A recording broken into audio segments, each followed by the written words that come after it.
of times when you work with one fighter, you meet a lot more, right? And you know, we're all about signing the right type of talent that, you know, want to represent our brand. And obviously, we picked Jake for a reason, and the people close to him represent us similar to Jake because they have similar personalities. You know, great personalities, all are alike. So.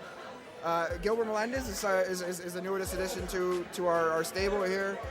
We've also have Jonathan Brookins, Vladimir Machushenko, Jason McDonald on the card as well for tomorrow night.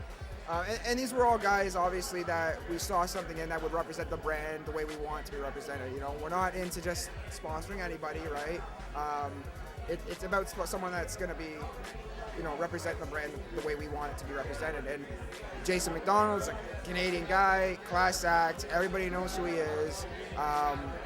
On the undercard, but a great fighter, and you know we're expecting great things out of him as well. You know, Gilbert, number one lightweight in the world. Future lightweight champion of the UFC. Exactly.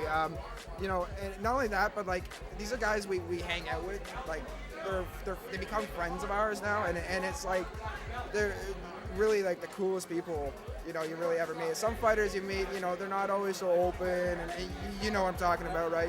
You meet some guys that are kind of a little standoffish, or they're like a little bit of a prima donna. Not these guys, man. Not these guys. Like Melendez, look at it right now, talking with Morency. It's like hanging out with the boys and just having a beer and you know, shooting the shit. So that's what these guys are all about, and you know what, that to us, you know, gives off a great impression, and those are the kind of people we want to work with, right? Callum McGregor here with Gilbert Melendez, Strikeforce champion. How you doing today, buddy? How you liking Toronto? Doing good, man. Toronto's a great place. I wish I had more time to really enjoy it, but you know, it's been like a UFC/Toronto trip, but it's been great. And I imagine you're probably dealing with a lot more media. They're bringing you in here to sort of be the Strikeforce guy to do some of the media. Now, the difference, there's got to be night and day right now. From Strikeforce to UFC and their media, how they deal with everything, how has that been for you?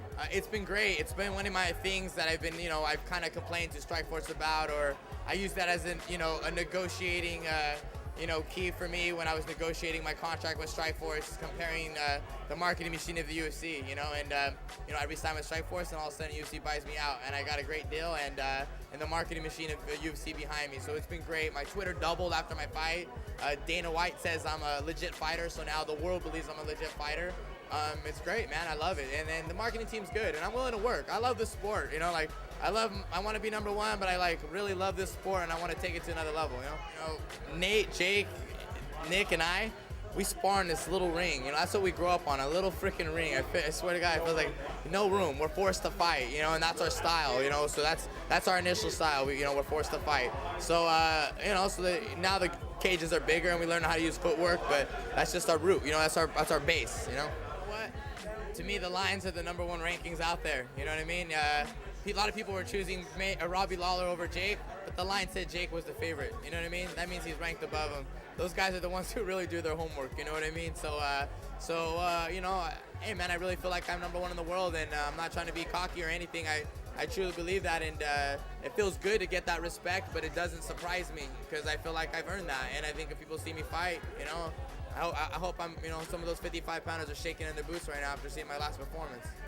What did you like about Jakt Apparel, and what is it about dealing with an Ontario brand that you like? You know what I like is like in this business, I don't like wham bam thank you ma'ams with like sponsors. I really like to build relationships in the sport, and I want to be behind the product. And first of all, I like the product, and second of all, you know, I met Marc, and he's a good guy, and I like what it stands for, and I've had nothing but, you know, positive energy and feelings from, you know, the people, you know, of Canada, and, you know, the people that I dealt with this. So like, I'm behind the brand, you know what I mean? I have a couple brands that I'm like that with, and you know, and there's a couple that just don't fit me, and I don't have the best relationship, and I don't. So the main thing is I've developed a great relationship with Jakt Apparel.